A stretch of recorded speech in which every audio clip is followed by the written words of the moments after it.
Bonjour, la chaîne a pour but de vulgariser la microbiologie à des non-scientifiques. Parlons donc d'un truc qui n'a rien à voir, parlons d'histoire. Get in.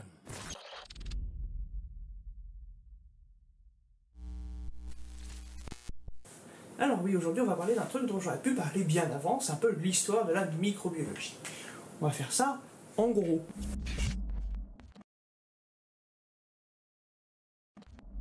L'existence et le rôle des micro-organismes dans les maladies a été soupçonné depuis longtemps, bien avant leur découverte. En premier, c'est le philosophe romain Lucrèce, qui a vécu au 1er siècle avant Jésus-Christ, et le médecin Girolamo Fracastoro, qui a vécu vers le 15e, 16e siècle, qui avait suggéré que des êtres vivants invisibles provoquaient des maladies. Vous noterez l'échelle de temps. Les premières observations des micro-organismes ont été réalisées par le Hollandais Anthony van Leeuwenhoek, le 17e, 18e siècle, qui construisait des microscopes simples, composés de lentilles doubles, maintenues entre deux plaques d'argent. À la base, le gars faisait ça pour vérifier la qualité de ses tapis, voir s'il n'y avait pas d'acarien dedans. Donc oui, le microscope a été inventé par un vendeur de tapis. Vous faites ce que vous voulez de cette information. Son microscope, même si rudimentaire, il agrandissait quand même de 50 à 300 fois et rendait visibles de petits organismes tout mignons, qui seront entre autres vecteurs de maladies et qui s'appellerions des bactéries.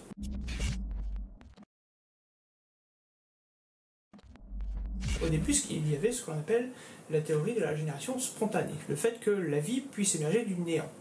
Les civilisations antiques croyaient que la boue pouvait engendrer des vers ou des grenouilles. Cette théorie, on la doit notamment à Aristote, et elle traversa les âges durant le Moyen-Âge et la Renaissance. La théorie de la génération spontanée sera mise en doute pour la première fois par Francesco Redi, qui prouvera en 1668 que la production d'asticots par de la viande en décomposition était due à la présence d'œufs de mouches, et que la viande ne générait pas spontanément des asticots comme on le pensait précédemment. No shit Sherlock. La découverte des micro-organismes par Van Leeuwenhoek renouvela la controverse scientifique entre les partisans de la théorie de la génération spontanée et les autres. John Needham, en 1748, lui, il a fait bouillir du bouillon de mouton et bouché hermétiquement les flacons. Par la suite, de nombreux flacons se troublaient s'ils contenaient des micro-organismes. Bah oui, en même temps, il y en avait partout. Il pensait, lui, que la matière organique possédait une force vitale qui pouvait conférer les propriétés de la vie à la matière non vivante. Presque. Quelques années plus tard, Lazzaro Spallanzani améliora les expériences de Needham en scellant d'abord les flacons de verre contenant le bouillon et les germes. Si les flacons scellés étaient placés dans de l'eau bouillante pendant 3 quarts d'heure, il n'y avait pas de croissance, tant que les flacons restaient fermés. Oui, les flacons avaient été stérilisés. Bouillir son flacon et le laisser ouvert, ça sert à rien. Il suggéra que l'air transportait les germes dans l'infusion, mais aussi que l'air externe était nécessaire à la croissance des animaux déjà présents dans l'infusion. Bien que Spallanzani ait invalidé la théorie de l'abiogenèse, la vie spontanée, nombreux furent ceux qui ne le crurent pas, sous prétexte que Spallanzani avait fait bouillir trop son bouillon et qu'il a tué la force vitale que son bouillon contenait. Oui, la théorie de la force vitale, c'est un grand foutoir. Je vous laisse lire ça sur internet. En sachant que c'est faux. En 1850, Louis Pasteur, oui, lui, apporta la preuve définitive que la génération spontanée, c'est de la merde. Il filtra d'abord l'air au travers de coton et trouva que des objets ressemblant à des spores végétales y étaient piégés. Si le morceau de coton était placé dans un milieu stérile, après que de l'air y était filtré, la croissance microbienne apparaissait. Pasteur fit ensuite bouillir des solutions nitritives dans des flacons en colle de cygne pendant quelques minutes pour les refroidir. Aucune croissance n'apparut, même si le contenu des flacons avait été exposé à l'air. Pasteur fit observer qu'il n'y avait pas de croissance puisque la poussière et les germes avaient été piégés sur les bords des goulots courbes. Si les goulots étaient cassés ou le bouillon stérile était ramené à la partie recoupée de colle, la croissance commençait immédiatement. Bah oui, il y avait contamination. Et oui, Pasteur c'était le pingouin qui glissait le plus loin à l'époque. Histoire d'achever la théorie de la génération spontanée comme il se fallait, c'est John Tidal en 1877 qui démontra que la poussière portait réellement des germes et que si la poussière était absente, le bouillon restait stérile, même s'il avait été directement exposé à l'air. Durant ses études, Tyndall montra l'existence de formes bactériennes exceptionnellement résistantes à la chaleur. Il venait d'observer les premiers thermophiles. Petits coquinous.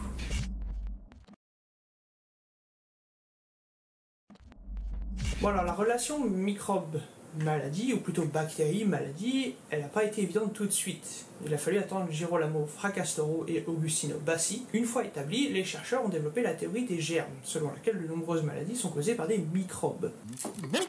La raison pour laquelle les bactéries sont énormément connues, sachant que la plupart des bactéries ne sont pas pathogènes. Ça, on en a parlé tout au long de la chaîne. plein d'épisodes. Vous avez peut-être entendu parler du postulat de Koch. Le médecin allemand Robert Koch est le premier à établir la base scientifique pour déterminer si un microbe spécifique cause une maladie spécifique. Koch développa les principales méthodes et techniques encore utilisées aujourd'hui pour l'investigation microbienne, y compris les techniques de culture pure et le fameux postulat de Koch, célèbre pour justement identifier l'agent causal d'une maladie. Et il a appliqué ça pour tout un tas de maladies, y compris la fièvre charbonneuse causée par Bacillus anthracis et la tuberculose causée par Mycobacterium tuberculosis. Après l'établissement de la théorie des germes, les scientifiques ont investigué les mécanismes protégeant les hommes et le bétail des agents pathogènes. Durant son travail sur le choléra des poules, oui, des poules, on parle souvent des poules ici, Pasteur découvrit que si on injectait l'agent pathogène atténué à des poulets, ces poulets ne mouraient pas, ils devenaient résistants à la maladie. Pasteur prépara ensuite le fameux vaccin contre la rage par une approche différente. En effet, il atténua l'hôte pathogène en le faisant se développer dans un hôte inhabituel, le rendant donc moins toxique. C'est une technique qui est toujours utilisée de nos jours, l'atténuation de virus. Par exemple, en faisant pousser le virus de la grippe humaine sur des cellules souches de poulet, ce virus va s'adapter justement à son hôte, le poulet, et devenir moins pathogène pour l'être humain. Le virus va donc être atténué et être moins utilisé pour un vaccin. Je ne rentre pas dans les détails, c'est un peu plus complexe que ça, mais moi, je ne parle pas de médecine. Je suis microbiologiste. Emin Vol-Bering et Shibasaru Kitasato ont réussi à produire l'antitoxine du tétanos, après l'injection de cette toxine à un lapin. Bien que Theodor Schwann et d'autres aient proposé en 1837 que les cellules de levure soient responsables de la transformation des sucres en alcool, processus que l'on appellera plus tard la fermentation, les chimistes de l'époque étaient convaincus que la fermentation était due à une sorte d'instabilité chimique qui dégradait le sucre en alcool. En gros, les micro-organismes n'y étaient pour rien. Pasteur, oui, encore lui, n'était pas d'accord. Il démontra par la suite que toutes les fermentations étaient dues à l'activité de levures et de bactéries spécifiques. Les travaux de Pasteur et la connaissance du métabolisme microbien permettront d'établir ce qu'est la microbiologie industrielle. En gros, comment utiliser des microbes pour faire des produits chimiques et les utiliser pour nous à grande échelle.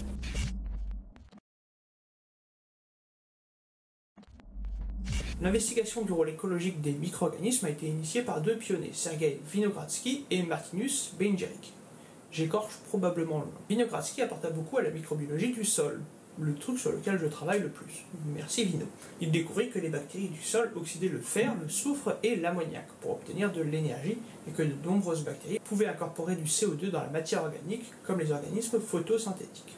Il isola du sol également des bactéries dites anaérobies, fixatrices d'azote et étudia la décomposition de la cellulose. Benjerik, quant à lui, fut un des plus grands microbiologistes pour sa contribution fondamentale à l'écologie microbienne et à de nombreux autres domaines. Il isola une bactérie aérobie fixatrice d'azote, Azotobacter, puis une bactérie d'un nodule de racine, le fameux rhizobium, qui elle fixait l'azote. Vinogradsky a mis au point ce que l'on appelle la colonne de Vinogradsky. En gros, vous prenez une grande pelletée de sédiments, vous les laissez pousser dans du milieu, et au bout d'un moment, vous allez avoir un gradient de couleur qui va s'installer. Ce gradient va être le témoin de différentes espèces de microbes qui utilisent tel ou tel accepteur d'électrons. Vous allez avoir l'oxygène, le nitrate, le manganèse, le fer, et j'en passe des meilleurs, pour finir par le dioxyde de carbone. Mais ça, on en a parlé dans un épisode sur le métabolisme bactérien.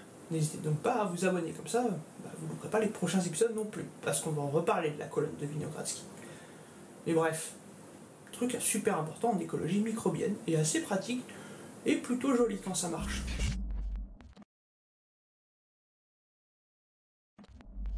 Et voilà, on a fait un petit tour très rapide de l'histoire de la microbiologie. On aurait pu aller beaucoup plus loin, jusqu'à nos jours, mais ça, je garde ça pour un autre épisode, parce que cet autre épisode, il va mêler également d'autres sujets, tels que le séquençage, dont on a besoin de parler un jour.